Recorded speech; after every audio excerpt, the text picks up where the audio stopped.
Chairman, vipi bwana? Unajisikiaje chairman kufika? Chairman wenyewe uko salama. And nafurahi sana mmeweza kumuita chairman. Unajua mkifanya birthday bila kuita chairman, hiyo miaka ni ya uongo. Ama itakosa baraka? Itakosa baraka. Unajua hivyo nasema kuna miaka 28 lakini anajaribu kudanganya 22. Umempangia nini leo? Tumekuja kama tumechelewa. Lakini tutampa zawadi mtadai. Chairman, tukiona mzigo labda ni nimeacha kwa gari chini. Nimemletea perfume. Perfume ya kama pesa ngapi hivi chairman? Sana town akifanya kazi. Hatutaki anuke jasho. So tumekuja na perfume. Kama pesa ngapi hivi? Yeye ni kama 25 hapo. Hataki pesa nyingi. Happy bana. Okay. Chairman, tumeona umenyamaza sana siku hizi. Hatujaona kazi, hatujaona ukiongea pale. Nini unapanga? Nimeona kuna vijana wanajaribu kunikopi, wanavuta bangi nyingi kama hiyo kina KRG, watu hawana discipline, so nikawaachia watu picha. Basi ni fananisha na hao picha. So nikaona ninyamaze. Unajua mimi niko na wisdom. So nimewaachia kwanza kiwanja. Sawa kwa wengi, kuna vijana wengine wanatembea kwa uchafu kama kina Rikomondi, kuna vijana wengine wanatembea na mafimbo kama kina Charity. Na sasa mimi nimesema ninyamaze, mimi chairman.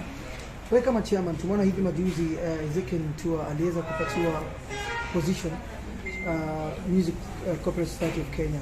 Na wewe kama msanii umeipokelea sawa, na unaona kama Ezekiel Mutua ataweza kuleta mabadiliko, ataweza kuleta mwelekeo mwema ama mwelekeo mpya kwa wasanii kuweza kupata hela? Mimi Ezekiel Mutua tuliongea na nikampatia ruhusa. Unajua hawezi chukua kiti bila mimi ningempiga vita, lakini nimempatia ruhusa after kuniambia kwamba sasa atakuwa anapigania wasanii na atapigana na pirates. So na akaniambia kwamba atakuwa anapigana na wale wasanii wanaimba content mbaya. Mimi nikaona ni mzuri. Sasa na wale wasanii ambao hawafai kuwa wasanii, wanataka kuwa wasanii, pia atakuwa anawafukuza. Tunataka Kenyan content ikuwe mzuri. So wale wasanii ambao hawafai kuimba kama Bahati, so watoe content mzuri. Umeguzia Bahati. Tumeona hivi majuzi ameweza kusimama na chama moja hapa. Anataka kuvaa kiti pale Madhari. Naweza mwambia nini Bahati? Wacha jaribu. Actually Bahati ni mwanasiasa, si mwimbaji. So wacha afanye siasa. Yeye aliitwa kuwa mwanasiasa, si mwimbaji. Alikuwa anajaribu kitu hawezi. Okay. Ringtone, umeona Young Famous and African? Yes. Una yapi ya kusema? Young Famous walikataa kuchukua wa Kenya kwa sababu mimi ndio nilifaa kuwa pale. Mimi ndio nilikuwa na maisha ambayo yanaweza tisha Diamond. Mimi ndio nilikuwa maisha ambayo yanaweza tisha Zari. So hata nimesikitika sana, nimeona watu wadogo kama kina Uda, kina sijui nani wanasema wanataka kuwa pale. Watu ambao wanaweza enda kuaibisha Kenya. Unajua wakati wanasema young rich si kwa sababu uko na followers kwa mtandao. Rich ni kwa sababu uko na pesa kwa mfuko.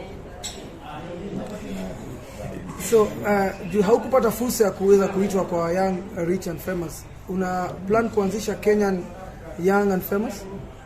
Hawakuniita kwa sababu walikuwa wanaita wale wasanii ambao wako na tabia mbaya. So mimi wanajua niko na tabia nzuri, so hawangeniita. Una plan kuanzisha reality yako? Sijafikiria. Ungependa Wakenya kuwa na reality yao? Si vibaya. So long as si reality ambayo itakuwa inatenekeza tabia mbaya. Season 2 ikitoka hivi unaona wasanii gani wa Kenya wachukuliwe? What? Season 2 ya Young Famous and African ikitoka. Mimi ndio nafaa kuwa pale. Mimi ndio niko rich, niko young, na niko famous, na niko handsome. Sasa mimi ndio nafaa kuwa hapo. Okay. Huwezi sema pale utapeleka usijui wasanii wengine. Mimi ndio nafaa kuwa pale. Ringtone, ningependa kueleza kwamba tumeona leo Eric Omondi ameweza kuakiziwa na designer wake na kudaiwa karibu 420,000. Wewe kuna yapi ya kusema? Si mnajua Eric Omondi ana pesa. Eric Omondi ana pesa, wasanii. Actually Eric Omondi, Butita, yo group wanajipiga tu vifua, wananga kitu. So walipe, waanze ama waishi level yao ya maisha.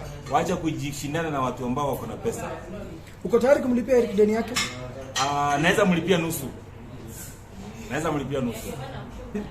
Na nataka pia wasanii ambao wana kama kina Mamito wajitokeze wamchangie. Unajua ile Omondi ana pesa na nataka kwa kujifanya kama ako na pesa. Tumchangie. Mimi naweza mtolea nusu. Ajitafutie ingine. Hao wasanii wadogo kama Butita, Mamito, hiyo group wa mtu wamuongezee. Tukiongelea muziki, tuambie tunaona mmenyamaza kidogo. To expect kitu leo. Mimi simbangi kila siku niimbe content mbaya. Sasa hivi napanga collab moja kali sana ya Afrika Mashariki ambayo inatoka, haitakaa more than 2 weeks. Maybe by next week itakuwa out. Nimeimba na kwaya moja kali sana. So hiyo collab iko kwa njia. Tumesha shoot video tayari. Na probably next week nafanya collab na msanii mwingine kutoka pande ya West Africa, collab kali. Unajua mimi kazi yangu ni kuimba collab. Sitaki kujionyesha kwamba najua kuimba. Mimi najua kuimba. So kazi yangu ni collab kwa sababu Biblia inasema where two are gathered, so God is monks. Umesema umeimba na wanakwaya ringtone. Au ni kina Zablon unaongelelea? Siwezi sema kwa leo, lakini ninaimba na wanakwaya. Unajua mmesema siwezi imba kwa kwaya, sina talent. So ndio nilikuwa najaribu kuonesha kwamba naweza imba soprano kwa kwaya. Ringtone, kuna wasanii maarufu sana nchini Kenya wanajulikana kama Sauti Sol. Sasa hivi tunavyozungumzia wanafanya tour Europe. Tunatarajia tour yako hivi majuzi? Tour yangu ikifika summer ninapanga tour America. So kwa sasa niko busy. Na pia nikitaka nikienda kama mimi wakati nafika kipindi ya kwenda Europe, sitaki kwenda Europe wakati watu wanapigana vita. So sinashangaa wanaenda kuimbia kina nani. Watu wako busy, wanaandamana, Ukraine inavamiwa. Sasa hao wako busy, wanaenda kuimba nini? So waende wakati mzuri. Ringtone, unapata shida ya mafuta ama uko na depot kwa nyumba?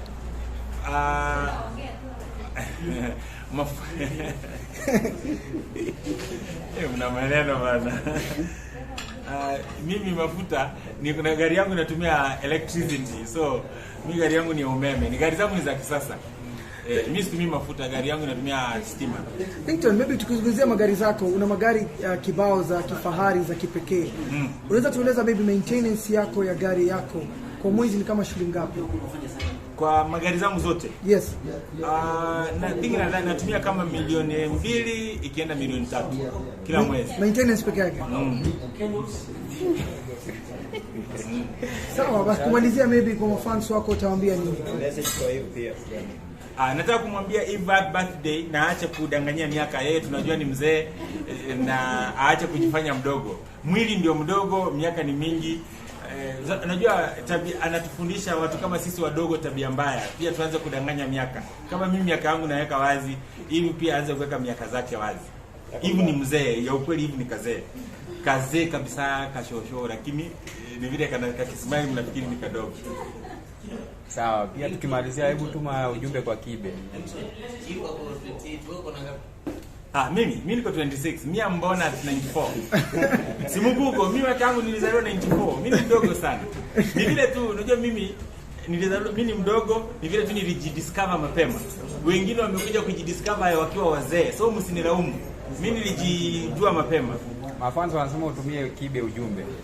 Andrew Kibe ni mzee. Mimi sitaki kuongea na watu wazee. Andrew Kibe ni mzee mwenye ako na tabia mbaya, alikuwa mhubiri. Sasa hii hata anafanya Ukristo unaonekana mbaya kwa sababu mtu ambaye amekuwa mhubiri kwa kanisa, zile vitu anaongea atitaki. Hata msiniulize jina ya Kibe. Kibe ni mtu mdogo. Mimi nashindana na watu wakubwa. Niliwaambia siku nyingine juzi. Mimi nashindana na kina Chris Kirubi, huyu amelala rafiki yangu, nashindana na mtu kama huyu Jimmy Wanjigi. Hiyo ndio level yangu. Sasa huyo kijana mimi hapana. Sasa kushindana huyo ni mzee ambaye hayuko vizuri hapa. Shukrani. Sawa.